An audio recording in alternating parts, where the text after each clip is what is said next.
The Apartment Gurus podcast is brought to you by Greenlight Equity Group, an apartment acquisitions and holdings firm co-founded by Carl York and Tate Siemer, host of this show. We offer you the opportunity to be an owner of cash-flowing, wealth-growing apartments without the headaches of being a landlord. These assets are recession-resistant, risk-mitigated, offer significant tax advantages, and are a great alternative to the stock market. Ready to check it out? Go to www.investwithgreenlight.com today to book a personal consultation with Carl or Tate. Again, that's investwithgreenlight.com. We look forward to meeting you. Welcome to The Apartment Gurus, where twice a week, host Tate Siemer brings you deep dive interviews with the wisest gurus in the apartment investing industry. These experts are sure to create game-changing value and inspiration designed to catapult your business to the next level. Be sure to reach out to Tate at www.investwithgreenlight.com for access to his investor portal and Calendly link. And now, here is Tate Siemer and the Apartment Gurus. Welcome, everybody, back. Another episode of the Apartment Gurus podcast coming at you right now. And, one of the things that it occurred to me as I was kind of getting ready for this episode with our special guest is we don't talk a whole lot about like lifestyle on this show, or at least historically we haven't. And which is kind of weird because I was just sharing with Elijah, who's our guest here, how big a part of my personal why and like my purpose, I feel, is about lifestyle and is about, like living the largest life I can, like living expansively, constantly growing, but constantly like creating like next level experiences. And for me, that's been skiing. A lot of you guys know that I'm a big skier, being on a beach in Mexico and hacking around on a surfboard or whatever. It's huge for me. And like, we never really talk about it. And which is interesting because I think it's huge for almost all of us. Like, I think it's one of the like really powerful juices available in the squeeze of being a real estate entrepreneur and commercial real estate entrepreneur is like the life it affords you, right? And it's like the three freedoms: time freedom, geographic freedom, and what I say, time freedom, money freedom, and geographic freedom. Like, that's it, man. If you got those three things, it's a fat lifestyle. And I think to a certain degree, we're all after that, whether that's for ourselves, our family, our kids, so to me, this is going to be such an exciting episode because Elijah Brown is our guest. And first of all, just go to LinkedIn right now if you can and look up Elijah. He's got some resources there that are next level. He's got a deal calculator, an ebook, that you should check out. But I think you're also going to get a really quick feel for like what kind of person he is and like what he's up to in life. And he's playing big games. And like, I don't need to say much more than this. He's zooming in from his Sprinter van near Telluride, Colorado at the beginning of June, beginning of summer, like one of the most beautiful places in the country, I think. And that just kind of says it all, right? Like living the dream.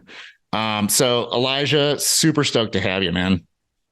Hey, thanks so much for having me on. You guys run an incredible podcast, and it's just incredible to be able to come here and have a chat with you and your network. And so I just wanted to thank you from the bottom of my heart for having me on.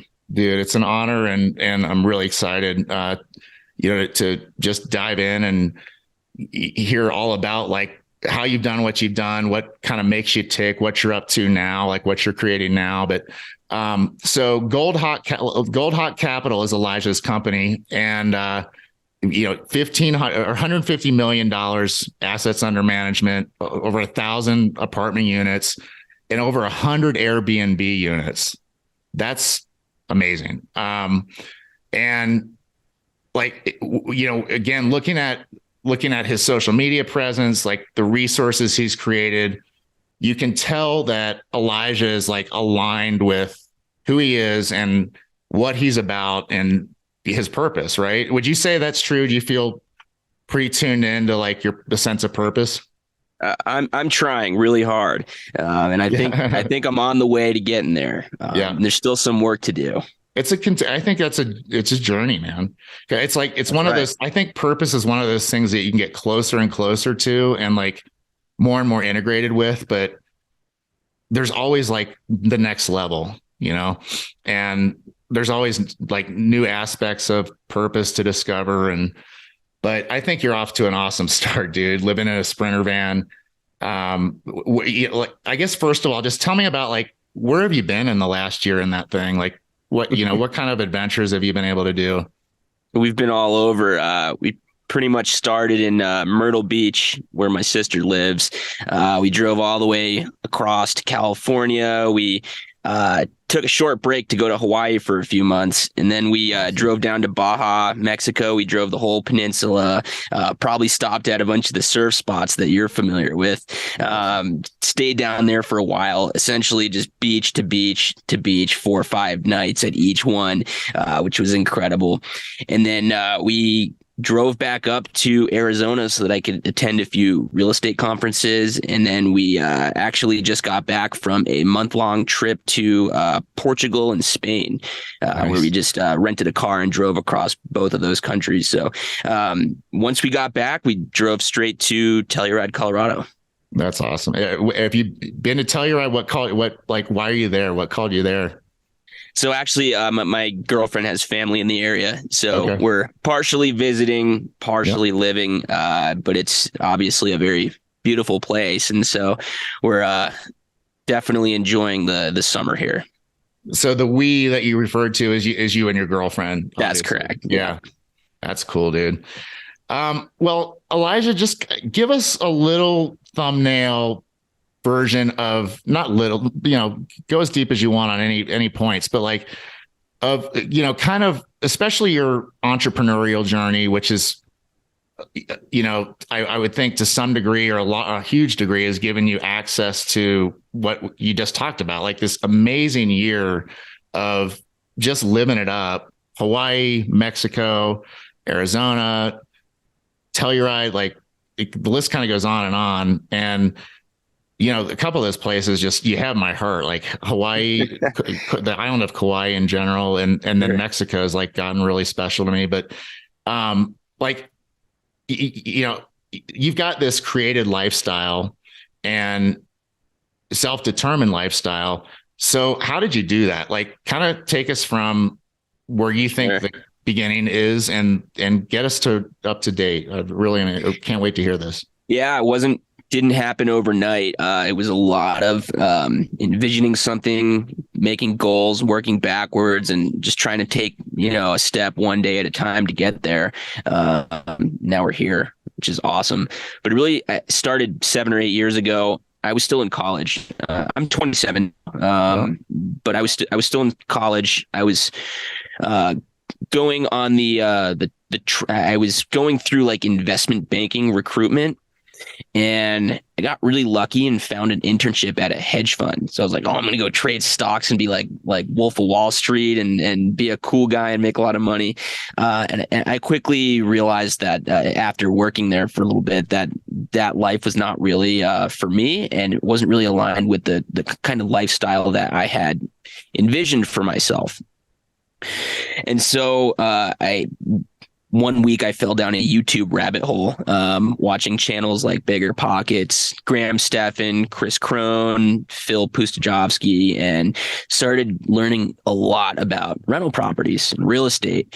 And after about 2 weeks of just watching a ton of videos, I decided that I was done thinking about it and was ready to take some action. By the way, that's a huge contributor to the lifestyle I have now. Just deciding to make a move. Most people don't do that. 99% of people will just stay in the same place and either analyze something to death or just not do anything. Anyway, I made the decision. I decided I was going to go buy my first rental property, but I didn't have any money. I had joined the Army to pay for school because I couldn't afford it. And so I was, working 3 part-time jobs, doing Army training, and just saving money. And I think I had like $10,000 to my name. And it just wasn't enough for a down payment on a house. And so I called my best friend and my cousin, and I pitched them this idea. I said, I'm going to send you 100 YouTube videos. I want you to watch every single one of them. And then let's jump on another call.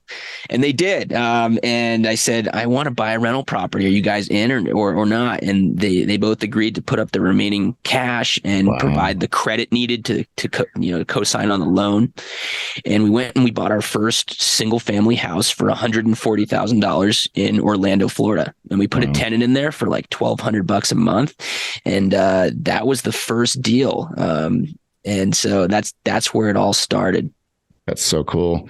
That is really cool. I mean, how resourceful were you, and with, essentially nothing, next to nothing in the way of like financial resources, to like put some intellectual, value together. And there's nothing, in my opinion, like better than YouTube these days. Like the wealth of inspiration and experience and like very practical and actionable wisdom. Like there's so much on YouTube. I could go down that rabbit hole for sure, like you said. But what a cool way to do your first deal. Like basically enrolling some other people in your vision for what you want to do and making it happen. Like that's awesome. So these were your friends, basically, you said, right? Yeah, it was my best friend growing up, and then my cousin. So essentially friends and family. And yep. I joke that I've been essentially syndicating from day one before I even knew what that was or the legalities of it.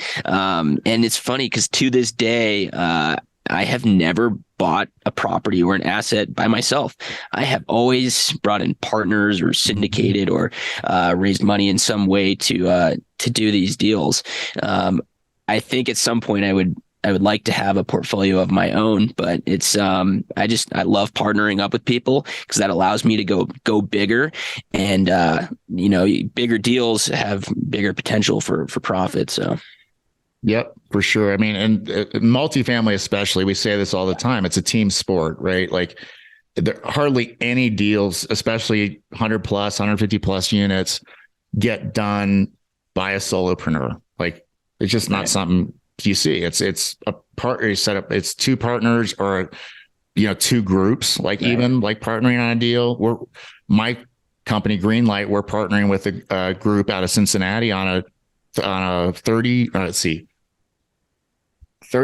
million deal. I might be getting my deals confused. It's either 18 or 30 million. We're working on a couple right now, but so, yeah, I mean, it's a team sport for sure. And like, amazing that for you to have discovered that right out of the gate, the power of leveraging other people. Like that's resourceful. It was out of necessity, but it was such a blessing to get that experience with having to find a deal and pitch it to investors from day one. Yeah, that's awesome. Yeah, totally.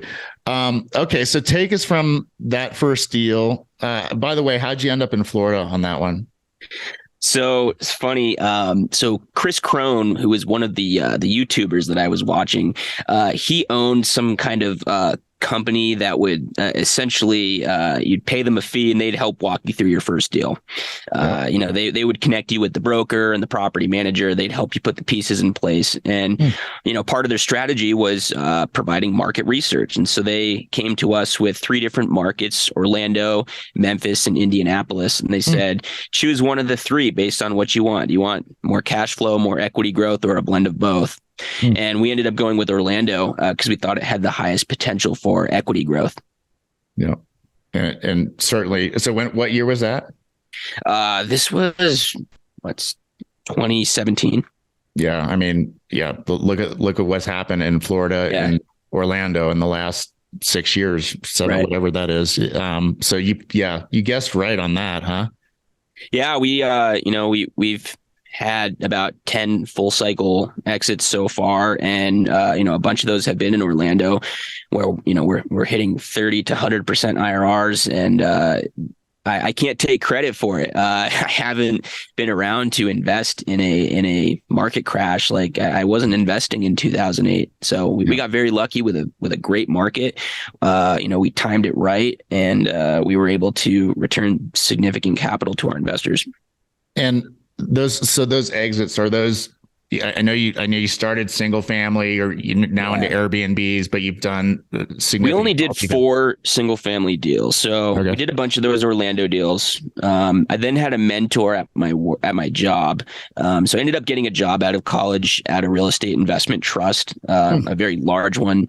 And I was an analyst, and I had a mentor there who, he knew what I was doing. He was actually the one who hired me. And he was like, if you ever want to scale and make millions of dollars, you got to stop with this single family thing. You're going to need to acquire, hundreds of these properties to really make any money. And you're still at the whim of the market and the sentiment. You can't really force the appreciation. There's no economies of scale. You need to buy multifamily. So I did. I set out on a campaign and ended up finding a 6-unit in this town called DeLand, Florida. It was right on the I-4 corridor. And we bought it. The property was a complete train wreck, and there were a million issues leading up to the closing and after closing. But we powered through it and was able to return 60% IRR on that deal within 3 years. Yeah. How big was that? How scaled up was it? That was a 6-unit. Oh, wow. A 6-unit. You got 50, 60% IRR out of a 6-unit? Yeah. And you know what? Wow. Most of it was due to the cap rate compression, going from, I think we bought it at like an 8 cap and sold it at a 5 cap. Wow. And the other part was, raising rents by hundreds of dollars. Yeah. And that's what happened. And especially those markets, man, Florida markets, especially. Right. Dude, a few, like, there's a bunch of stuff I could point out and hit on here, but like, I don't want it to be lost on the listener, this whole thing about Elijah going and getting a job out of college in real estate, in commercial real estate as an analyst. Like, you guys have heard me say this over and over again. It's one of the best ways to get into this space is to get paid to do it, or be an intern, or, an unpaid intern if you have to be. But dude, you like an analyst? Are you kidding me? You got an analyst job right out of college in commercial real estate. Like, what higher level could you be as far as learning the business? And was this your boss or a mentor at the company that came along and suggested multifamily for you? That's right. Yeah. And the whole thing with getting the job in real estate, I never wanted to work for money. I was always doing it with another goal in mind. I wanted to learn something. I wanted to get to the next level. And, I hear a lot of people starting new companies and tech companies in these industries that they've, never worked in or never had experience in. I'm like, why don't you go work for someone for a while, figure out all the secrets and the tips and the tricks and exactly how to do it, get paid to do it, and then bring with you that track record into your next venture, and that experience and everything that you learned. And so I always recommend for people, especially with real estate, go work for a fund, go work for a company, start out in a whatever job it is, asset management, investor relations, sweeping the floors, doesn't matter. Start somewhere so that you can be close to the action and learn what you have to do, because jumping right into the fire without any experience is, quite honestly, it's dangerous, it's risky, and it's a lot. You're gonna have to overcome a much bigger learning curve. Yeah, and then that whole conversation goes to having the right, like, probably paid coach or paid mentor in your corner. Right. That's why, because you're right. There's a level of risk there, and that's really at the end of the day, in most situations, is not responsible to take on at that point in your business, right? And that's not to say you shouldn't go get that first deal done, no matter what. Like, that to me is paramount. But the obvious benefits of learning the business in a role that is risk-free, that but you're heavily, heavily involved in the high level stuff. I've said, go work for a commercial lender, even like title or property management or like national asset management, something like that. Like, it's an awesome way to get in the business. And this is a long game. Like, I think so many people get caught up on, but how am I going to get $10 million portfolio or $50 million portfolio done in the next 12, 18, 24 months? And forget that, like, first of all, we all have professionally probably, a fair amount of time. Like, you're very young. I'm not nearly as young as you, but by very young, I say that with all respect. You've done some amazing things, but like, you've got a lot of runway, right? Like, in front of you. And to start off putting the right things in place and doing things in the right order, and look what it's led to. And 1,000 apartment doors, 100 Airbnbs, living in a Sprinter van with your girlfriend in Telluride. I mean, it's awesome. It's an awesome story, Elijah. So yeah, it really is. It's really inspiring. Let's just go from, get us to 1,000 doors and 100 Airbnb units. Okay, so had that first 6 unit, got addicted to it because we made so much money. Had to do it again. So did that with the small multifamily a few more times. And then I realized that, with my capital raising abilities, I wouldn't be able to go after the 30, 40, $50 million deals by myself. And so I, at that point, started teaming up with other funds. We call this co-GP or general partner, and essentially teaming up with other people to go take deals down. Yeah, nice. So we did that a few times. We took down a portfolio in Vermont, Colorado, a few other places, and that's what really helped us scale up to 1,000 units. Yeah. Okay, got it. Nice. And then let's just talk for a second about the 10 full cycle exits. What's like the average property? Were those all multifamily cycles? Or, what do those look like? So we got rid of those single families. We got rid of most of the small multifamilies. So I'd say it's a combination, single family, multifamily, anywhere between 30% and 100% plus IRRs on those. Amazing, nice. Yeah. And it's really wise of you to acknowledge that the market that you were able to do all this in, right? Like, one of the best real estate growth markets we've had in 50, 80, whatever years, these last 10 years or eight to 10 years. What's really funny, Tate? Even when I got started, everybody was telling me, hey, we're so due for a recession, so due for a correction. You probably should wait. You probably shouldn't do it. Yeah. And I went all in. I just said, great, I'm going to take a long-term approach, get long-term fixed rate debt and not worry about the near-term ups and downs. And that worked. It worked out. I think an element of it was all obviously luck with the market, but also just, you got to have balls to jump in and take a risk. Well, and it really speaks well to like kind of where we are now. Like, if you're in it to win it in this market, and I'm a deal junkie and I love doing business, and I know there's like a lot of money, fortunes to be made in any market, and a lot of fortunes are made in down markets or quote unquote recessions and big downturns in the real estate market. Like, your strategy of what you did even in 2017, 2018, 2019, because let's face it, like, there actually was evidence for, like, we're at the end of an 8-year cycle here, a 10-year cycle here, and things could turn any minute. And Ray Dalio kept calling for it every year. He's like, we're in the 8th, the 9th inning. It's time for a crash. My boss at the hedge fund that I was an intern at, he was like, oh, it's time. So many other people were like, it's time. You better be careful. Including like people who know like literally nothing about economics and the market and the stock market. Family members. It's just like, I think, no matter what point of the cycle you're in, what point of the cycle of life you're in, there will always be the majority of the people, saying, don't do it, don't take the risk, because they're not comfortable with it themselves. Right. And you just got to learn how to decide what's rational and what's not.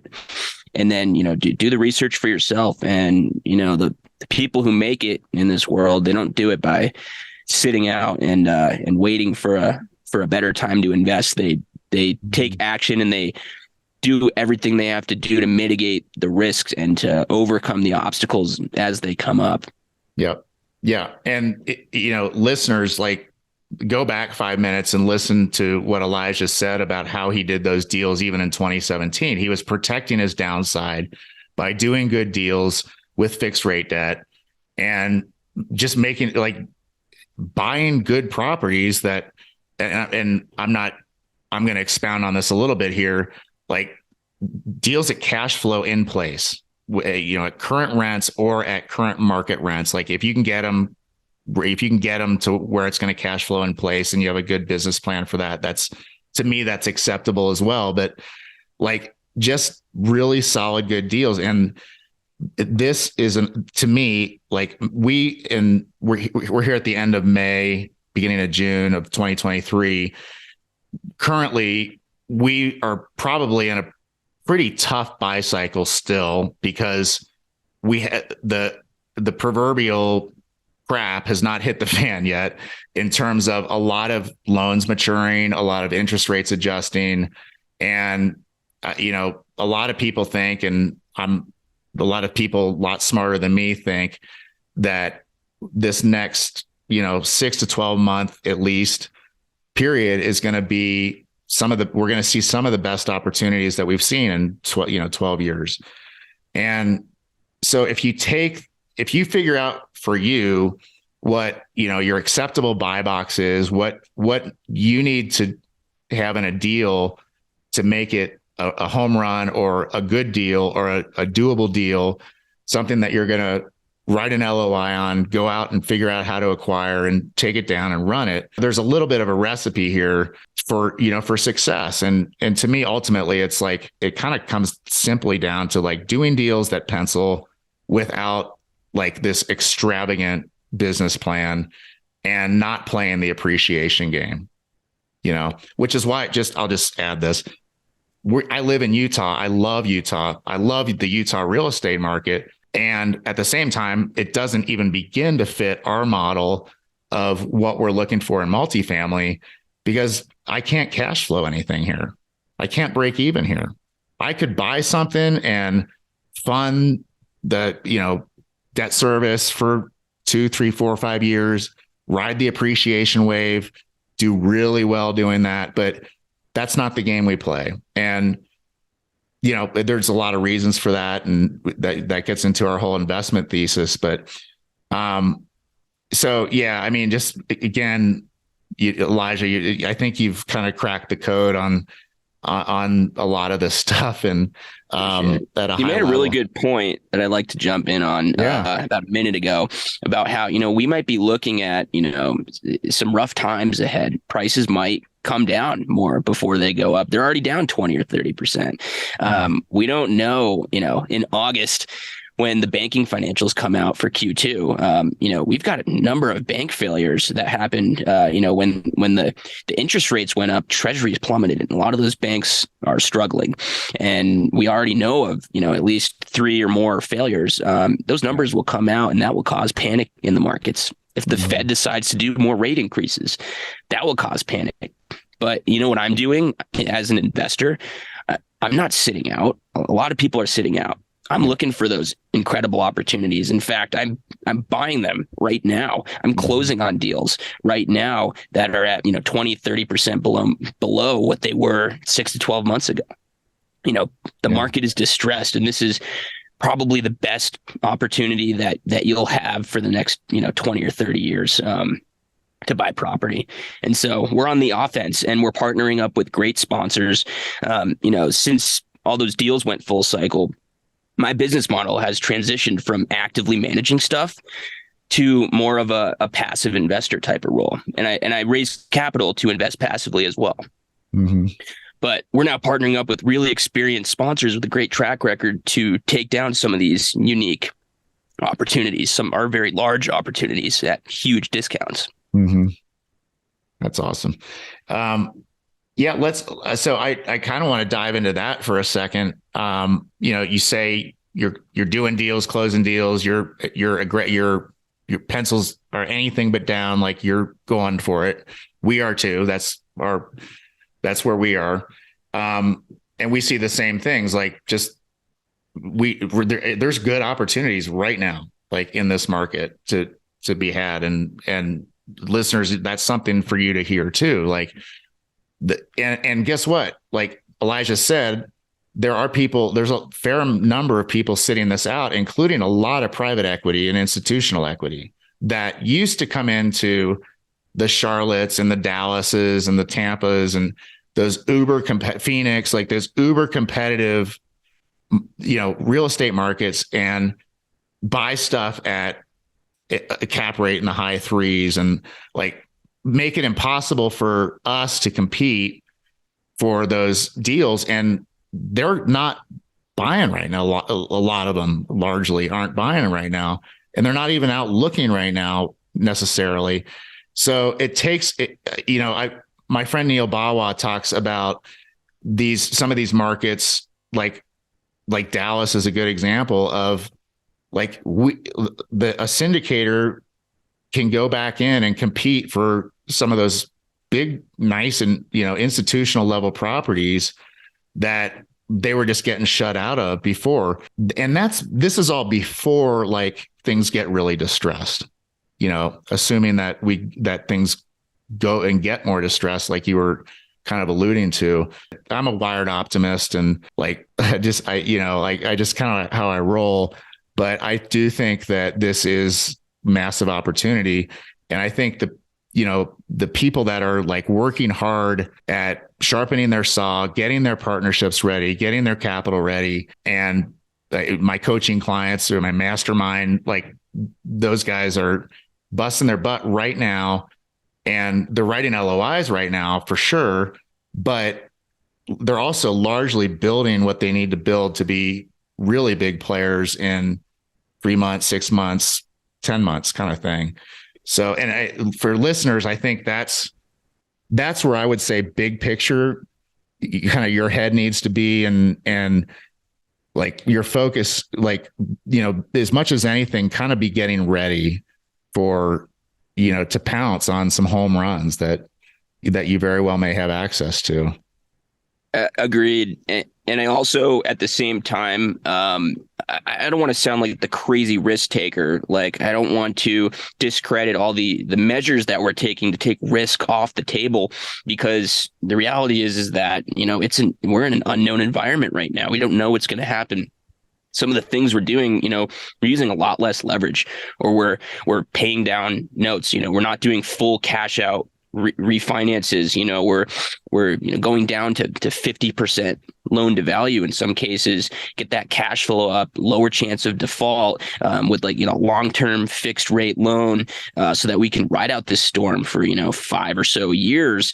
As Neil Bawa likes to talk about, survive until 2025. Yeah. If you can get through all this turmoil in the market and let the Fed start easing on the rates and lower the rates maybe in 2024, the supply and demand imbalance in real estate, especially multifamily, is just so great that those prices are going to shoot back up. You'll be fine if you can survive. So I'd say, we're taking a lot of measures to try to take risk off the table right now, including overcapitalizing deals so that we have reserves, taking on conservative debt and not overpaying for assets as well. So when you go like to a 50% LTV, either on a refi or purchase or whatever, what's the rest of your capital stack typically look like? Or is it mostly LP? What's that look like? Yeah, combination of LP money and then the sponsors' money as well. Yeah. Yep. Perfect. I kind of figured that might be the case, but like, you guys have, you've really crushed it here for the last 6 years, and to be able to have that dry powder is, it takes a lot of risk off the table. And the debt aspect of all of this right now is actually kind of one of the like sketchiest parts of the business. There's nothing that'll take down a deal in like in due diligence or wherever, like a lender pulling the plug, and that's happening left and right. We lost a deal in December because we couldn't secure good financing terms. We had thought we were going to get one thing, and then 2 weeks later, the Fed raised rates, and everyone went crazy, and we lost that deal. The other thing I wanted to say was, like, even though we're taking these lower leverage positions, like we're about to go into a deal. I can't talk about this deal because it's a 506B. We're about to go into a deal with only 55% leverage, but the IRR and the cash on cash and the equity multiple, we're still targeting the same that we were before, and we're making up for it, with just finding better deals. Like we're getting huge discounts, we're raising rents more, we're doing more things to add value to the property, and so it's kind of forced us to get more creative and to underwrite more deals, so that we can be in a sweet spot for making it work, and that's awesome. Like going into a deal with still expecting a 15% IRR and a 2.0 equity multiple, but only having 55% leverage. Like that's awesome, because to me, the risk adjusted return is way better than if you were going into it with an 80% bridge loan. Yeah. Yeah, absolutely. Well said. What's a home run, or what's a home run deal for you? What, just a total sweet spot? Where is it? How big is it? All that stuff. All right. It's going to be in either Phoenix, Arizona or Dallas, Texas. It's going to be, in a good submarket within those cities. We're looking for 100+ unit value add multifamily properties, 1980s and newer build. We want something where, it's maybe a class B property located in either a B+ or an A- or an A area. And we want some meat on the bone. By that, we want most of the units to be unrenovated. We want to be able to, drive rents between $200 and $500 per unit, because that tells us that we can, double our value by increasing NOI. Yeah. Again, listeners, go back, write down verbatim what Elijah's buy box is, and consider that yours really should look a lot like his. I will say, so I want to ask you about this, Dallas and Phoenix, right? And I talked about how this year is so different than the last however many 5-8 years, as far as growth and demand and competition, especially competition for deals. Just entry in place cap rates have been, from an outsider's perspective looking in, unacceptable for me. So is it just a matter of first of all, they're huge markets. Is it just a matter of a numbers game where you're just is it a needle in a haystack game, or do you find that here's the answer to that? So in those two markets, it's really really make things cash flow well, especially from day one. Like you said, these cap rates, and I apologize, there's a vehicle outside. These cap rates, they're just unacceptable if you're looking at it from I'm going in with a heavy cash flow strategy. We're more looking at what's on the back end. Where can this property be? Let's say, we increase that cap rate by, 2% even, go from a 4 to a 6 cap on the exit. Are we still looking at a significant added value? Can we still double the value of the property through raising the rents? If there's $500 per unit of upside on the rents, and at a 5 cap or at a 6 cap that still doubles the value of the property, then I'm fine paying that 4 cap. I'm fine going into it with, low cash flow. What I am going to do is I'm going to have, lower leverage, and I'm going to over raise on the equities so that I have a significant amount of reserve. Even if there's zero cash flow coming from the actual rental operations, those reserves should be able to pay my mortgage for a long time, at least until I've completely renovated and leased up all those units at higher rates. And so, we've had to adapt this strategy, because obviously if you're looking for a day one cash flow of, 7%, it just doesn't exist in those hot markets. Right. But we go to those markets because we believe they have the highest potential for growth. So, it's kind of a balance. It's if you're just looking for the most cash flow and passive income, great, join us on an Airbnb opportunity. opportunity, which, by the way, we have a 506C Airbnb opportunity available right now, where you can buy interest in 100 Airbnbs all across the country. You're going to get, 10 to 12% cash flow on that. It's going to be awesome. You're going to love it. But then, it's not the same as, buying a stable multifamily, in a big city with a proven, track record. And, it's just completely different. It's a different level of risk. You're going to take more risk for more cash flow. Yeah. That is the first time in 3 years that I've been able to get my head around how you would do a deal in Phoenix or Dallas, honestly. And it makes sense. It's pretty simple. Like you go low LTV, you overraise capital, you overraise reserves so you can basically pay the debt service and make up for lack of in-place cash flow. And you still have, and of course you have these massive value adds because I don't know, what did Phoenix do in 2021, 2022 as far as rent growth? Yeah. I mean, value 30%-ish. It was nuts. Yes. Yeah. Exactly. So, when you've got that kind of tailwind, holy moly. Right. So yeah, by the way, we don't underwrite that. By the way, for this next deal we're going into, we're assuming 0% rent growth in the first year, and then 3% after that. Phoenix might have 20 or 30% rent growth in a bull market, but if you show that to investors, they'll laugh, and if you should be laughing at yourself. Yeah. It's a great point. You can talk about the realities of what's possible and in underwriting, it's totally different, especially when you're presenting it to, and like you say, investors or partners dude, so much here. I've gotten so much out of this so far, and unfortunately we're kind of starting to bump up against time. Talk a little bit about, just for a second, for listeners that maybe aren't as familiar with the co-GP model, and how you've gone from being, I'm assuming, kind of a lead sponsor, active GP member, to being, still active GP member, but, quote unquote co-GP. Sure. What is that? What's that look like for you? And why do you like it? Yeah.